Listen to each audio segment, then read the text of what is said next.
നമസ്കാരം. വിഷുബലത്തിലേക്ക് എല്ലാ മാന്യ പ്രേക്ഷകർക്കും സുസ്വാഗതം.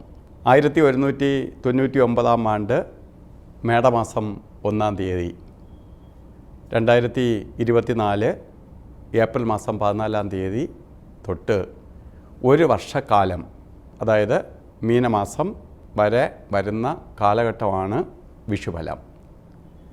വിഷുബലത്തെ ചിന്തിക്കുമ്പോൾ നമ്മളൊരു വാർഷിക ഫലത്തെ ചിന്തിക്കുന്നതാണ്. കാരണം ജ്യോതിഷ വർഷം ആരംഭിക്കുന്നത് മേടമാസം തൊട്ടാണ്.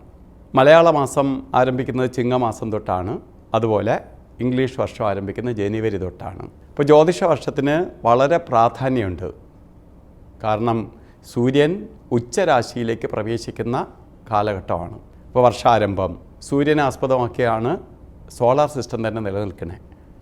അതുകൊണ്ടാണ് സൂര്യൻ്റെ മാറ്റത്തിനനുസരിച്ച് സൂര്യൻ ഉച്ചരാശിയിലേക്ക് പ്രവേശിക്കുന്ന മേടമാസം 1-ാം തീയതി തൊട്ട് ശരിക്കും വാർഷിക ഫലമായിട്ട് നമ്മൾ പറയുന്നതിന് കാരണം.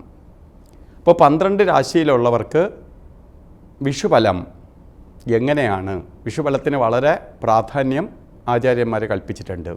അതുകൊണ്ടാണ് വിഷു കൈനീട്ടമാവട്ടെ എല്ലാ കാര്യത്തിനും പ്രാധാന്യമുണ്ട്.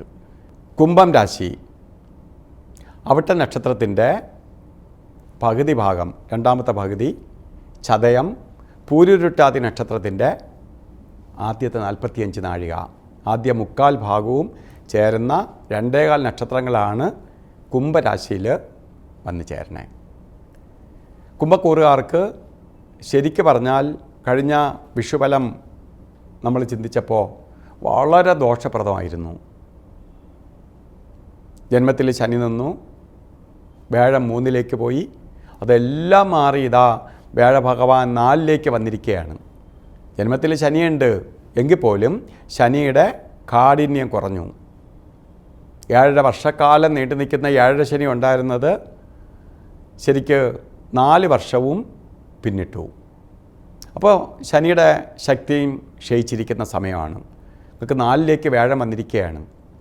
ഈ സമയത്ത് ഗ്രഹോപകരണങ്ങൾ വാങ്ങാനോ, ഗ്രഹം വാങ്ങാനോ, വീട് വെക്കാനോ, വാഹനം വാങ്ങാനോ, അതുപോലെ വിദേശ യാത്രയ്ക്ക് ശ്രമിക്കാനോ ഒക്കെ ഈ രാശിക്കാർക്ക് അനുകൂലപ്രദമാണ്.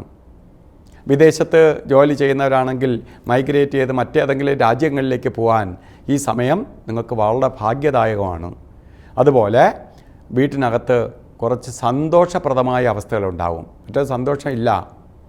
കാരണം പലതരത്തിൽ വീട്ടിനകത്ത് തന്നെ നമുക്ക് കുറച്ച് നേരം സ്വസ്ഥമായിട്ടിരിക്കാൻ പറ്റാത്ത ഒരു സാഹചര്യമായിരുന്നു എങ്കിൽ ഇതെല്ലാം മാറി വീട്ടിനകത്ത് ഐക്യവും സമാധാനവും സന്തോഷവും സൗഖ്യവും ലഭിക്കുന്ന ഒരു വർഷമാണ് നിങ്ങൾക്കിതാ വന്നു ചേർന്നിരിക്കുന്നു എന്നറിയുക.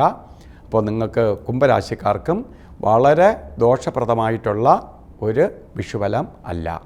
എല്ലാ പ്രേക്ഷകർക്കും വിഷുഫലം ഭാഗ്യദായകമായി തീരട്ടെ എന്ന് സർവേശ്വരനോട് പ്രാർത്ഥിച്ചുകൊണ്ട് നിർത്തുന്നു. നന്ദി, നമസ്കാരം.